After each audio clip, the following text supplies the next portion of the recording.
Hello my dear students. In this video lecture we are analyzing another important concept, that is the canon of taxation.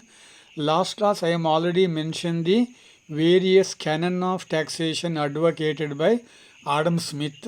Let us see, we are trying to explain the other canon of taxation advocated by the modern economist. Adam Smith, who advocate the four important canon of taxation. In the earlier video lecture, I am already explained it. Now we are explaining the modern canon of taxation advocated by the modern economist. Other canon of taxation advocated by the modern economist. ಆತ್ಮೀಯ ವಿದ್ಯಾರ್ಥಿಗಳೇ, ಕಳೆದ video ತರಗತಿಯಲ್ಲಿ ನಾನು ನಿಮಗೆ ತೆರಿಗೆಯ ಸೂತ್ರಗಳು ಅಥವಾ ತೆರಿಗೆಯ ನಿಯಮಗಳು ಎನ್ನುವಂಥ ವಿಷಯದ ಬಗ್ಗೆ ಚರ್ಚೆ ಮಾಡಿದ್ವಿ. ತೆರಿಗೆಯ ನಿಯಮಗಳು ಯಾವುದು? ಆ ತೆರಿಗೆಯ ನಿಯಮಗಳಲ್ಲಿ ಆಡಮ್ ಸ್ಮಿತ್ ರವರು ಪ್ರತಿಪಾದನೆ ಮಾಡಿದಂತಹ ತೆರಿಗೆಯ ನಿಯಮದ ಬಗ್ಗೆ ನಾನು ನಿಮಗೆ ಹೇಳಿದ್ದೆ. ನಿಮಗೆಲ್ಲ ಗೊತ್ತಿರುವ ಹಾಗೆ ಆಡಮ್ ಸ್ಮಿತ್ ಅರ್ಥಶಾಸ್ತ್ರದ ಪಿತಾಮಹ ಅಂತ ಕರೆಸ್ಕೊಳ್ತಾನೆ. ಆತ ತೆರಿಗೆಗೆ ಸಂಬಂಧಪಟ್ಟಂತೆ 4 ಪ್ರಮುಖವಾದ ನಿಯಮವನ್ನು ಕೊಟ್ಟಿದ್ದಾನೆ. ಆ 4 ನಿಯಮದ ಬಗ್ಗೆ ನಾನು ಈಗಾಗಲೇ ಚರ್ಚೆಯನ್ನು ಮಾಡಿದ್ದೀನಿ. ಅದರ ಜೊತೆಗೆ ಅನೇಕ ಮಂದಿ ಆಧುನಿಕ ಅರ್ಥಶಾಸ್ತ್ರಜ್ಞರು ಆಡಮ್ ಸ್ಮಿತ್ ಪ್ರತಿಪಾದನೆ ಮಾಡಿದಂತಹ 4 ಮೂಲಭೂತ ತೆರಿಗೆಯ ನಿಯಮದ ಜೊತೆಗೆ ಇನ್ನೂ ಅನೇಕ ತೆರಿಗೆಯ ನಿಯಮಗಳನ್ನು ಅವರು ಪ್ರತಿಪಾದನೆ ಮಾಡಿರ್ತಾರೆ. ಆ ನಿಯಮಗಳು ಯಾವುದು ಎನ್ನುವುದರ ಬಗ್ಗೆ ನಾವೀಗ ಚರ್ಚೆಯನ್ನು ಮಾಡಬೇಕಾಗಿದೆ. One of such canon of taxation advocated by the modern economist, that is known as the canon of productivity. One of the important canon advocated by the modern economist, that is the canon of productivity. The canon of productivity explains that because of imposing the tax by the government, the productive capacity of the economy is encouraged. In this way, government to impose the tax. Because of imposition of tax by the government, it is not made any effects on productive capacity of the economy. Productive capacity of the economy is to be not discouraged, it is encouraged one. In this way, government to impose the tax. That is the canon of productivity. ಆಧುನಿಕ ಅರ್ಥಶಾಸ್ತ್ರಜ್ಞರು ಪ್ರತಿಪಾದನೆ ಮಾಡಿದಂತಹ ತೆರಿಗೆಯ ನಿಯಮಗಳಲ್ಲಿ ಭಾಳ ಪ್ರಮುಖವಾದ ನಿಯಮ ಯಾವುದು ಅಂದರೆ ಉತ್ಪಾದಕತೆಯ ನಿಯಮ. ಹಾಗಾದರೆ ಉತ್ಪಾದಕತೆಯ ನಿಯಮ ಏನು ಹೇಳುತ್ತೆ? ಉತ್ಪಾದಕತೆಯ ನಿಯಮ ಎಂದರೆ ತೆರಿಗೆಯನ್ನು ವಿಧಿಸುವುದರಿಂದಾಗಿ, ಸರ್ಕಾರವು ತೆರಿಗೆಯನ್ನು ಹಾಕುವುದರಿಂದಾಗಿ ಉತ್ಪಾದನಾ ಸಾಮರ್ಥ್ಯದ ಮೇಲೆ, ದೇಶದ ಉತ್ಪಾದನಾ ಸಾಮರ್ಥ್ಯದ ಮೇಲೆ, ಉತ್ಪಾದಕತೆಯ ಮೇಲೆ ಯಾವುದೇ ಪ್ರತಿಕೂಲ ಪರಿಣಾಮಗಳು ಉಂಟಾಗಬಾರ್ದು. ತೆರಿಗೆಯನ್ನು ಸರ್ಕಾರ ಹಾಕಲೇಬೇಕಾಗತ್ತೆ. ತೆರಿಗೆಯನ್ನು ಹಾಕೋದ್ರಿಂದಾಗಿ ದೇಶದ ಉತ್ಪಾದನಾ ಸಾಮರ್ಥ್ಯ ಅಥವಾ ಉತ್ಪಾದಕತೆ ಅದರ ಮೇಲೆ ಪ್ರಭಾವ ಉಂಟಾಗಬಾರ್ದು. ಆ ರೀತಿಯಲ್ಲಿ ತೆರಿಗೆಯನ್ನು ಹಾಕಬೇಕು. ಈಗ ಫಾರ್ ಎಕ್ಸಾಂಪಲ್ ಕೃಷಿಕರ ಮೇಲೆ ತೆರಿಗೆಯನ್ನು ಹಾಕೋದಾದರೆ, ಆ ಕೃಷಿಕರ ಮೇಲೆ ತೆರಿಗೆಯನ್ನು ಹಾಕುವುದರಿಂದ ಆ ಕೃಷಿಕರು ಮಾಡುವಂಥ ಉತ್ಪಾದನೆಯ ಮೇಲೆ ಪ್ರತಿಕೂಲ ಪರಿಣಾಮ ಆಗಬಾರ್ದು. ಆ ರೀತಿಯಲ್ಲಿ ತೆರಿಗೆಯನ್ನು ಹಾಕಬೇಕಾಗತ್ತೆ. ಅದನ್ನು ಉತ್ಪಾದಕತೆಯ ನಿಯಮ ಅಂತ ಆಧುನಿಕ ಅರ್ಥಶಾಸ್ತ್ರಜ್ಞರು ಪ್ರತಿಪಾದನೆ ಮಾಡ್ತಾರೆ. ಅಂದರೆ the canon of productivity is nothing but because of impose the tax by the government, it is not able to make any disturbance on the productivity of the economy. ಉತ್ಪಾದನಾ ಸಾಮರ್ಥ್ಯದ ಮೇಲೆ ಯಾವುದೇ ಪ್ರತಿಕೂಲ ಪರಿಣಾಮವನ್ನು ಉಂಟು ಮಾಡಬಾರ್ದು. ಆ ರೀತಿ ತೆರಿಗೆಯನ್ನು ಹಾಕಬೇಕಾಗತ್ತೆ ಎಂಬುದು ಈ ಆಧುನಿಕ ಅರ್ಥಶಾಸ್ತ್ರಜ್ಞರ ಒಂದು ಅಭಿಪ್ರಾಯ. ಅದನ್ನು ಉತ್ಪಾದಕತೆಯ ನಿಯಮ ಅಂತ ಕರೀತೇವೆ. ಇನ್ನೊಂದು ಪ್ರಮುಖವಾದ ನಿಯಮ ಅಂತೇಳಿದರೆ the canon of elasticity. The canon of elasticity, that is also one of the important canon advocated by the modern economist. That is the canon of elasticity. The canon of elasticity says that because at the time of impose the tax by the government, on the basis of the requirement, there is a scope for either increasing the tax or decreasing the tax. That is possible. In this way, government to impose the tax. That is the canon of elasticity. Canon of elasticity means on the basis of the requirement of the government authorities. Through the taxation, government would like to collect the tax. That is the canon of electricity. For example, now because of the COVID situation, the resource mobilization is not an easy task. It is too difficult task. In this way, government with the help of the tax, they easily mobilize the revenue. That is the electricity. On the basis of the requirement, either increasing or decreasing the tax, resource mobilization is possible through the taxation. That is known as the canon of electricity. ಅಂದರೆ ಆಧುನಿಕ ಅರ್ಥಶಾಸ್ತ್ರಜ್ಞರು ಪ್ರತಿಪಾದನೆ ಮಾಡಿದ ಮತ್ತೊಂದು ತೆರಿಗೆಯ ನಿಯಮ ಅಂತೇಳಿದರೆ ಸ್ಥಿತಿಸ್ಥಾಪಕತ್ವದ ನಿಯಮ. ಸ್ಥಿತಿಸ್ಥಾಪಕತ್ವದ ನಿಯಮ ಅಂತೇಳೋದು ತೆರಿಗೆಗೆ ಸಂಬಂಧಪಟ್ಟಂಥ ಮತ್ತೊಂದು ಪ್ರಮುಖವಾದ ನಿಯಮವಾಗಿದೆ. ಹಾಗಾದರೆ ಸ್ಥಿತಿಸ್ಥಾಪಕತ್ವ ನಿಯಮ ಅಂದ್ರೇನು? ಸ್ಥಿತಿಸ್ಥಾಪಕತ್ವ ನಿಯಮ ಅಂತ ಹೇಳಿದರೆ ಸರ್ಕಾರದ ಅವಶ್ಯಕತೆಗನುಸಾರವಾಗಿ, ಸರ್ಕಾರದ ಸಂಪನ್ಮೂಲದ ಅವಶ್ಯಕತೆಗನುಸಾರವಾಗಿ ತೆರಿಗೆಯ ಮೂಲಕ ಹೆಚ್ಚು ಆದಾಯವನ್ನು ಅಥವಾ ಕಡಿಮೆ ಆದಾಯವನ್ನು ಕ್ರೋಢೀಕರಿಸುವಂತೆ ತೆರಿಗೆ ಇರಬೇಕು. ತೆರಿಗೆಯಿಂದ ಸಂಗ್ರಹ ಮಾಡಲಿಕ್ಕೆ ಹಣ ತೆರಿಗೆಯನ್ನು ಸಂಗ್ರಹಿಸುವಂಥ ಹಣ ಸರ್ಕಾರದ ಅವಶ್ಯಕತೆಗನುಸಾರವಾಗಿರಬೇಕು. ಹೆಚ್ಚು ಹಣ ಬೇಕಾದರೆ ಹೆಚ್ಚು ತೆರಿಗೆ, ಕಡಿಮೆ ಹಣ ಬೇಕಾದರೆ ಕಡಿಮೆ ತೆರಿಗೆ ಹಾಕುವಂಥ ವ್ಯವಸ್ಥೆ ಇರಬೇಕು. ಅದನ್ನೇ ನಾವು ಉತ್ತಮ ತೆರಿಗೆ ಅಂತ ಕರಿಬೇಕು ಅಂತೇಳಿ ಹೇಳ್ತಾರೆ. That is the canon of electricity. Canon of electricity means on the basis of the requirement, on the basis of the necessities of the government to impose the tax. That is the canon of electricity. ಇದನ್ನು ಸ್ಥಿತಿಸ್ಥಾಪಕತ್ವದ ನಿಯಮ ಅಂತ ನಾವು ಕರಿತೇವೆ. Next important canon of taxation, that is the canon of simplicity. Canon of simplicity. There is no question of confusion at all. The tax policy is quite simple. The ordinary people, uneducated people also, who can easily pay the tax. That is the canon of simplicity. Canon of simplicity says that the tax payment is so easy, without any difficulties. Each and every person, including uneducated people also, who pay the tax to the government. That is the canon of simplicity. ಸರಳತೆಯ ನಿಯಮ ಅಂತ ಹೇಳ್ತಾರೆ. ಆಧುನಿಕ ಅರ್ಥಶಾಸ್ತ್ರಜ್ಞರು ಪ್ರತಿಪಾದನೆ ಮಾಡಿದ ಮೂರನೇ ಪ್ರಮುಖವಾದ ನಿಯಮ ಯಾವುದಂದರೆ ಸರಳತೆಯ ನಿಯಮ. ಸರಳವಾಗಿರಬೇಕು. ತೆರಿಗೆಯ ಸಿದ್ಧಾಂತಗಳು, ತತ್ವಗಳು, ಹಾಕುವಂಥ ವಿಧಾನಗಳು ತುಂಬ ಸರಳವಾಗಿರಬೇಕು. ಸಾಮಾನ್ಯ ಜನಸಾಮಾನ್ಯರು ಅಥವಾ ಈವನ್ನು ಅನಕ್ಷರಸ್ಥರು ಕೂಡ ಸರ್ಕಾರಕ್ಕೆ ತೆರಿಗೆಯನ್ನು ಕಟ್ಟುವಂತಿರಬೇಕು. ಈಗ ಫಾರ್ ಎಕ್ಸಾಂಪಲ್ GST ಮೂಲಕ ನಾವು ತೆರಿಗೆ ಕಟ್ತಿದ್ದೀವಿ. ತೆರಿಗೆಯನ್ನು ಕಟ್ಟುವಾಗ ನಮ್ಗೆ ಯಾವುದೇ ಗೊಂದಲ ಆಗೋದೇ ಇಲ್ಲ. ಗ್ರಾಹಕರು ವಸ್ತುವನ್ನು ಕೊಂಡುಕೊಂಡಾಗ ಬೆಲೆಯೊಟ್ಟಿಗೆ GST ಸೇರಿಕೊಂಡಿರುತ್ತೆ. ಹಾಗಾಗಿ ತುಂಬ ಇದು ಒಳ್ಳೆಯ ರೀತಿ ಒಂದು ತೆರಿಗೆ ಪದ್ಧತಿ ಅಥವಾ ತೆರಿಗೆ ಆ ರೀತಿ ಇರಬೇಕು ಅಂತ ಹೇಳ್ತಾರೆ. ಅದೇ ನಮ್ಮ ಭಾರತ ದೇಶದಲ್ಲಿ ಆದಾಯ ತೆರಿಗೆ ಇದೆ. ಆದಾಯ ತೆರಿಗೆಯನ್ನು ಜನಸಾಮಾನ್ಯರು ಸುಲಭವಾಗಿ ಕಟ್ಟಲಿಕ್ಕೆ ಬರೋದೇ ಇಲ್ಲ. ಈಗ ಸಾಕಷ್ಟು ಸರಳೀಕರಣ ಮಾಡಿದರೂ ಕೂಡ ಜನಸಾಮಾನ್ಯರಿಗೆ ಆದಾಯ ತೆರಿಗೆಯನ್ನು ಕಟ್ಟುವಂಥದ್ದು ಸುಲಭದ ಕೆಲಸ ಅಲ್ಲ. ಹಾಗಾಗಿ ತೆರಿಗೆ ಹಾಗಿರಬಾರ್ದು, ತುಂಬ ಸರಳವಾಗಿರಬೇಕು. ಸಾಮಾನ್ಯ ಜನರೂ ಕೂಡ ಅದನ್ನು ಒಪ್ಪಿಕೊಳ್ಳುವಂತಿರಬೇಕು, ಕಟ್ಟುವಂತಿರಬೇಕು. ಆ ರೀತಿ ತೆರಿಗೆ ಇರಬೇಕು ಅಂತೇಳಿ ಆಧುನಿಕ ಅರ್ಥಶಾಸ್ತ್ರಜ್ಞರು ಪ್ರತಿಪಾದನೆ ಮಾಡ್ತಾರೆ. ಅದನ್ನು ಸರಳತೆಯ ನಿಯಮ ಅಥವಾ ಕ್ಯಾನನ್ ಆಫ್ ಸಿಂಪ್ಲಿಸಿಟಿ ಅಂತ ನಾವು ಕರಿತೇವೆ.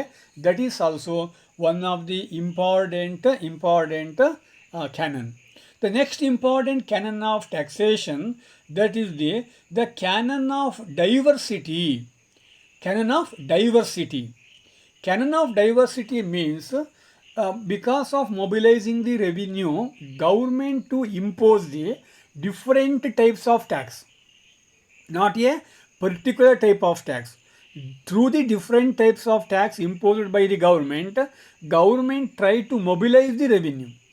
Government, for the sake of fetch the revenue, mobilizing the revenue, government depends upon the different type of taxation, not by the single type. That is the canon of diversity.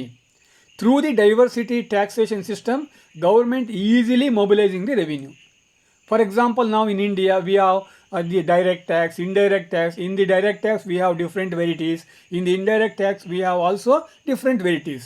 That is the diversification. That is one of the important type of taxation canon advocated by the modern economist. ಅದನ್ನು ವೈವಿಧ್ಯತೆಯ ನಿಯಮ ಅಂತ ಹೇಳ್ತೀವಿ. ವೈವಿಧ್ಯತೆಯ ನಿಯಮ ಅಂತ ಹೇಳೋದು ತೆರಿಗೆಗೆ ಸಂಬಂಧಪಟ್ಟಂಥ ಮತ್ತೊಂದು ಪ್ರಮುಖವಾದ ನಿಯಮವಾಗಿದೆ. ತೆರಿಗೆ ಯಾವತ್ತೂ ಕೂಡ ವೈವಿಧ್ಯಪೂರ್ಣವಾಗಿರಬೇಕು, ಏಕರೂಪವಾಗಿರಬಾರ್ದು. ಅಂದರೆ ಸರ್ಕಾರ ತೆರಿಗೆಯನ್ನು ಹಾಕಬೇಕಾದ್ರೆ ತನ್ನ ಸಂಪನ್ಮೂಲ ಕ್ರೋಢೀಕರಣಕ್ಕೋಸ್ಕರವಾಗಿ ತೆರಿಗೆಯನ್ನು ಹಾಕಬೇಕಾದ್ರೆ ವೈವಿಧ್ಯಪೂರ್ಣವಾದ ರೀತಿಯಲ್ಲಿ ತೆರಿಗೆಯನ್ನು ಹಾಕಬೇಕು. ವೈವಿಧ್ಯಪೂರ್ಣ ಬೇರೆ ಬೇರೆ ರೀತಿಯಲ್ಲಿ. ಈಗ ಫಾರ್ ಎಕ್ಸಾಂಪಲ್ ಭಾರತ ದೇಶದಲ್ಲಿ ಪ್ರತ್ಯಕ್ಷ ತೆರಿಗೆ ಇದೆ, ಪರೋಕ್ಷ ತೆರಿಗೆ ಇದೆ. ಪ್ರತ್ಯಕ್ಷ ತೆರಿಗೆ ಅನೇಕ ಪ್ರಕಾರಗಳಿವೆ.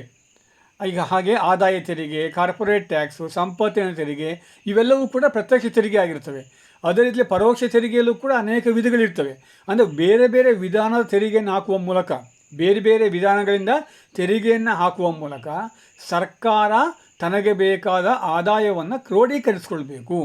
ಅದಕ್ಕೆ ನಾವೇನು ಕರಿಬೇಕು? ಅದನ್ನು ನಾವು ವೈವಿಧ್ಯತೆಯ ನಿಯಮ ಅಂತ ನಾವು ಕರಿತೇವೆ. That is one of the important canon of taxation. The another important canon of taxation that is known as the canon of expediency. Expediency is the another important canon of taxation. The canon of expediency. Canon of expediency. Expediency. E-X-P-E-D-I-E-N-C-Y. Expediency. The canon of expediency, that is one of the important canon of taxation. The canon of expediency means the government is the only authority have a power to impose the tax. Other than the government, any other authorities not have any power to impose the tax. That is the canon of expediency. The government is the only authority. Government is the single authority, have a special power to impose the tax on their citizen.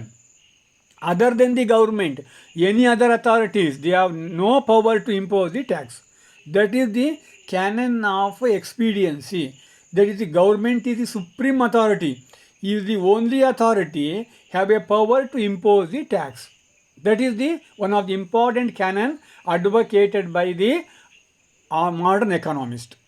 ಆಧುನಿಕ ಅರ್ಥಶಾಸ್ತ್ರಜ್ಞರು ಪ್ರತಿಪಾದನೆ ಮಾಡಿದಂಥ ನಿಯಮಗಳಲ್ಲಿ ಪ್ರಮುಖವಾದಂಥ ಮತ್ತೊಂದು ನಿಯಮ ಅಂತ ಹೇಳಿದರೆ ಔಚಿತ್ಯದ ನಿಯಮ. ಹಾಗಾದರೆ ಔಚಿತ್ಯದ ನಿಯಮ ಅಂದ್ರೇನು? ತೆರಿಗೆಯನ್ನು ಹಾಕುವಂಥ ಔಚಿತ್ಯ ಕೇವಲ ಸರ್ಕಾರಕ್ಕೆ ಮಾತ್ರ ಇದೆ. ಯಾಕೆಂದರೆ ಸರ್ಕಾರ ಪ್ರಜೆಗಳಿಗೆ ಒಂದಿಷ್ಟು ಮೂಲಭೂತವಾದ ಸಣ್ಣ ಕಾರ್ಯಾಚರಣೆಯಿಂದ ಸೌಲಭ್ಯಗಳನ್ನು ಮಾಡಿಕೊಡುತ್ತೆ. ಸರ್ಕಾರಕ್ಕೆ ತೆರಿಗೆಯನ್ನು ಹಾಕುವಂಥ ಔಚಿತ್ಯ ಇದೆ. ಸರ್ಕಾರವನ್ನು ಬಿಟ್ಟರೆ ಬೇರೆ ಯಾವ ವ್ಯವಸ್ಥೆಗೂ ಕೂಡ ತೆರಿಗೆಯನ್ನು ಹಾಕುವಂಥ ಔಚಿತ್ಯ ಇಲ್ಲ. ಯಾಕೆಂದರೆ ಸರ್ಕಾರ ಮಾತ್ರ ಪ್ರಜೆಗಳ ಆಗು ಹೋಗುಗಳನ್ನು ನೋಡಿಕೊಳ್ತಾ ಇರುತ್ತೆ. ಹಾಗಾಗಿ ತೆರಿಗೆಯನ್ನು ಹಾಕುವಂಥ ಔಚಿತ್ಯ ಸರ್ಕಾರಕ್ಕೆ ಮಾತ್ರ ಇದೆ. ಇದನ್ನು ಔಚಿತ್ಯದ ನಿಯಮ ಅಂತ ಕರೀತಾರೆ. ಅಂದರೆ ಔಚಿತ್ಯ ತೆರಿಗೆಯನ್ನು ಹಾಕುವ ಅಧಿಕಾರ ಅಂದರೆ ಅದರ ಒಂದು ಔಚಿತ್ಯ ಸರ್ಕಾರಕ್ಕೆ ಮಾತ್ರ ಇದೆ. ಆ ಅಧಿಕಾರ ಸರ್ಕಾರಕ್ಕೆ ಯಾಕಿದೆ ಅಂದರೆ ಪ್ರಜೆಗಳ ಎಲ್ಲ ಹೋಗುಗಳನ್ನು, ಸಾಧಕ ಬಾಧಕಗಳನ್ನು, ಕಷ್ಟ ಕಾರ್ಪಣ್ಯಗಳನ್ನು ನೋಡಿಕೊಳ್ಳುವಂಥ ಕೆಲಸ ಸರ್ಕಾರ ಮಾತ್ರ ಮಾಡುತ್ತೆ. ಈಗ ಫಾರ್ ಎಕ್ಸಾಂಪಲ್, ಈಗ ಪ್ರಪಂಚಾದ್ಯಂತ ಕೋವಿಡ್-19 ಸಮಸ್ಯೆ ಬಂದಿದೆ. ಸಮಾಜದ ಎಲ್ಲ ವರ್ಗದವರನ್ನು ರಕ್ಷಣೆ ಮಾಡುವಂತಹ ಹೊಣೆಗಾರಿಕೆ ಸರ್ಕಾರದ ಮೇಲಿದೆ. ವ್ಯಾಕ್ಸಿನ್ ಕೊಡುವಂಥದ್ದು, ಮೆಡಿಸಿನ್ ಕೊಡುವಂಥದ್ದು, ಆಹಾರದ ಕಿಟ್ಗಳನ್ನು ಪೂರೈಕೆ ಮಾಡುವಂಥದ್ದು, ಉದ್ಯೋಗ ಸೃಷ್ಟಿ ಮಾಡುವಂಥದ್ದು ಎಲ್ಲವೂ ಕೂಡ ಸರ್ಕಾರದ ಜವಾಬ್ದಾರಿಯಾಗಿದೆ. ಹಾಗಾಗಿ ನಾವು ಸರ್ಕಾರಕ್ಕೆ ಮಾತ್ರ ತೆರಿಗೆಯನ್ನು ಹಾಕುವ ಔಚಿತ್ಯ ಇದೆ ಅಂತ ನಾವು ಹೇಳಲಿಕ್ಕೆ ಬರುತ್ತೆ. That is one of the important canon advocated by the modern economist. The next important canon of taxation advocated by the modern economist, that is the canon of neutrality. The canon of neutrality is the another important canon of taxation advocated by the modern economist. The canon of neutrality. Because of imposing the tax by the government, it is not made any side effects on the different economic variables. That is the neutrality principle. Neutrality principle advocate that because of imposition of tax, tax is inevitable. Because of imposition of tax, it is not made any effects to the entire economy. It is not made any side effects on the each and every economic variables. In this way, government to impose the tax. That is the canon of neutrality. Canon of neutrality says that because of imposing the tax, it is not made any side effects on the economy. It is not make any side effects on the economy. That is known as the canon of neutrality. ಇದನ್ನು ತಾಟಸ್ಥ್ಯದ ನಿಯಮ neutrality ಅಂದರೆ ತಾಟಸ್ಥ್ಯ ನೀತಿ, ಅದು ತಾಟಸ್ಥ್ಯದ ನಿಯಮ. ಸರ್ಕಾರ ತೆರಿಗೆಯನ್ನು ಹಾಕುವುದರಿಂದಾಗಿ ಅದು ಇಡೀ ಆರ್ಥಿಕತೆಯ ಮೇಲೆ ಯಾವುದೇ ದುಷ್ಪರಿಣಾಮಗಳನ್ನು ಬೀರಬಾರ್ದು. ಅಂದರೆ ಬಹುತೇಕ ಆರ್ಥಿಕ ಚಟುವಟಿಕೆಗಳು ಮೊದಲಿದ್ದಾಗಿ ನಡೆದುಕೊಂಡು ಹೋಗುವಂತಿರಬೇಕು. ಅಂದರೆ ಅದು ಉತ್ಪಾದನೆ ಮೇಲಾಗಲಿ ವಿತರಣೆ ಮೇಲಾಗಲಿ ಯಾವುದೇ ರೀತಿ ದುಷ್ಪರಿಣಾಮಗಳನ್ನು ಉಂಟು ಮಾಡದೆ ತಟಸ್ಥವಾಗಿರಬೇಕು. ಅದರಿಂದ ಆಗುವಂಥ ಪರಿಣಾಮಗಳು ತಟಸ್ಥ ರೂಪವನ್ನು ಪಡೆದಿರಬೇಕು. ಆ ರೀತಿಯ ತೆರಿಗೆಯನ್ನು ಸರ್ಕಾರ ಹಾಕಬೇಕಾಗತ್ತೆ. ಇದನ್ನು ತಾಟಸ್ಥತೆಯ ನಿಯಮ ಅಂತ ಕರೀತಾರೆ. ಅಂದರೆ ತೆರಿಗೆಯನ್ನು ಹಾಕುವುದರಿಂದಾಗಿ ಆರ್ಥಿಕತೆಯ ಮೇಲೆ, ಅಂದರೆ ಉತ್ಪಾದನೆ ವಿತರಣೆ ಹಂಚಿಕೆ ಇವುಗಳ ಮೇಲೆ ಯಾವುದೇ ಗುರುತರವಾದ ಅಥವಾ ಯಾವುದೇ ನಮಗೆ ಗೋಚರಿಸಬಹುದಾದ ಒಂದು ಸೈಡ್ ಎಫೆಕ್ಟ್ಸ್ಗಳು ಉಂಟಾಗಬಾರ್ದು. ಆ ರೀತಿಯಲ್ಲಿ ಸರ್ಕಾರ ತೆರಿಗೆಯನ್ನು ಹಾಕಬೇಕಾಗತ್ತೆ. That is the principle of the canon of neutrality. These are the various principles advocated by the modern economist. Totally we can say that taxation or tax is inevitable. Without tax, government is not able to function in a proper way. Because of the proper function of the government, taxation is inevitable. At the time of imposing the tax, certain basic principles must be followed by the government. That is the canon of taxation. Canon of taxation advocates that before imposing the tax, certain basic rules and regulations must be followed. That is advocated by the classical economist as well as the modern economist. Including in the modern days also, these particular principles must be followed by the almost all the government authorities of the world. That is the canon of taxation. ಇದು ತೆರಿಗೆಗೆ ಸಂಬಂಧಪಟ್ಟಂಥ ನಿಯಮಗಳನ್ನು ಏನು ಅಂತ ಹೇಳ್ಬೋದು ನಾವು. ಅಥವಾ ಆಧುನಿಕ ಅರ್ಥಶಾಸ್ತ್ರಜ್ಞರು ತೆರಿಗೆಗೆ ಸಂಬಂಧಪಟ್ಟಂತಹ ಏನೆಲ್ಲ ನಿಯಮಗಳನ್ನು ಪ್ರತಿಪಾದನೆ ಮಾಡಿದ್ದಾರೆ ಅಂತ. ಅಂದರೆ ಆಡಮ್ ಸ್ಮಿತ್ನಿಂದ ಪ್ರಾರಂಭವಾಗಿ ಇಲ್ಲಿಯವರೆಗೂ ಕೂಡ ಅನೇಕ ಮಂದಿ ಅರ್ಥಶಾಸ್ತ್ರಜ್ಞರು ತೆರಿಗೆಗೆ ಸಂಬಂಧಪಟ್ಟಂತೆ ಈ ರೀತಿಯ ನಿಯಮಗಳನ್ನು ಪಾಲನೆ ಮಾಡಬೇಕು ಅಂತ ಪ್ರತಿಪಾದನೆ ಮಾಡಿದ್ದಾರೆ. ತೆರಿಗೆಯನ್ನು ಹಾಕುವುದರ ಬಗ್ಗೆ ಯಾರ ತಕರಾರು ಕೂಡ ಇಲ್ಲ. ಅಂದರೆ ತೆರಿಗೆ ಹಾಕಬೇಕು. ತೆರಿಗೆಯನ್ನು ಹಾಕಬೇಕಾದ್ರೆ ಕೆಲವು ನಿಯಮಗಳನ್ನು ಪಾಲನೆ ಮಾಡಬೇಕು. ತೆರಿಗೆಯನ್ನು ಹಾಕುವಂಥದ್ದು ಭಾಳ ಅನಿವಾರ್ಯ. ಆದರೆ ತೆರಿಗೆ ಹಾಕಬೇಕಾದ್ರೆ ಕೆಲವು ನಿಯಮಗಳನ್ನು ಸಿದ್ಧಾಂತಗಳನ್ನು ಕಡ್ಡಾಯವಾಗಿ ಪಾಲನೆ ಮಾಡಿ ಅಂತೇಳಿ ಸಂಪ್ರದಾಯ ಪಂಥದವರಿಂದ ಹಿಡಿದು ಇಲ್ಲಿಯವರೆಗೆ ಎಲ್ಲ ಅರ್ಥಶಾಸ್ತ್ರಜ್ಞರು ಕೂಡ ಪ್ರತಿಪಾದನೆ ಮಾಡಿದ್ದಾರೆ. ಆಡಮ್ ಸ್ಮಿತ್ನಿಂದ ಇಲ್ಲಿಯವರೆಗೆ ಎಲ್ಲರೂ ಕೂಡ ಅದನ್ನೇ ಹೇಳ್ತಾ ಬಂದಿದ್ದಾರೆ. ಅಂದರೆ ಆಡಮ್ ಸ್ಮಿತ್ 4 ನಿಯಮಗಳನ್ನು ಹೇಳಿದರೆ ಆಧುನಿಕ ಅರ್ಥಶಾಸ್ತ್ರಜ್ಞರು ಅದಕ್ಕೆ ಮತ್ತೆ ಪುನಃ 6 ನಿಯಮಗಳನ್ನು ಸೇರಿಸಿದರು.